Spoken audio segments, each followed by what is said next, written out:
கர்த்தராகிய ஆண்டவர் இந்த மாதம் நமக்கு வாக்கு கொடுக்கிறார். நான் உன்னை அதிசயங்களை காண பண்ணுவேன். இந்த மாதம் நம்முடைய குடும்பத்திலே ஒரு அதிசயம் நடக்கும். நம்முடைய வேலை ஸ்தலத்தில் ஒரு அதிசயம் நடக்கும். உங்கள் பிள்ளைகளுடைய வாழ்க்கையில ஒரு அதிசயம் நடக்கும். கர்த்தர் அதிசயமானவர் என்கிறதை இந்த மாதம் உங்களுக்கு உறுதிப்படுத்த போகிறார்.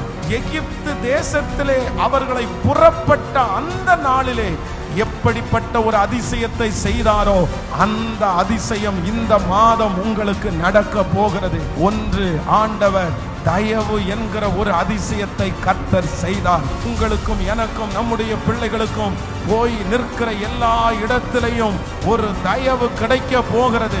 கடினமான சில இருதயங்கள் நமக்காய் திறக்கப்பட போகிறது. இரண்டாவது அதிசயம், கர்த்தர் அவர்களை வித்தியாசப்படுத்தி கர்த்தர் காண்பித்தார். 400 வருடம் ஒரே வாழ்க்கை, ஆனால் கர்த்தர் அடுத்து ஒரு வித்தியாசம். இதுவரையிலும் வாழ்ந்த வாழ்க்கையை தாண்டி ஒரு வித்தியாசத்தை கர்த்தர் தரப்போகிறார். மூன்றாவது, ஆண்டவர் அவர்களை விடுதலை என்கிற ஒரு வித்தியாசத்தை கர்த்தர் அவர்களுக்கு செய்தது போல இத்தனை ஆண்டுகளும் தொடர்ச்சியாய் வந்து கொண்டிருக்கிற அத்தனை சாபங்கள், மரண கண்ணிகள், நஷ்டங்கள், கர்த்தர் விடுதலை என்கிற ஒரு அதிசயத்தை காண பண்ண போகிறார். நான் உன்னை அதிசயங்களை காண பண்ணுவேன்.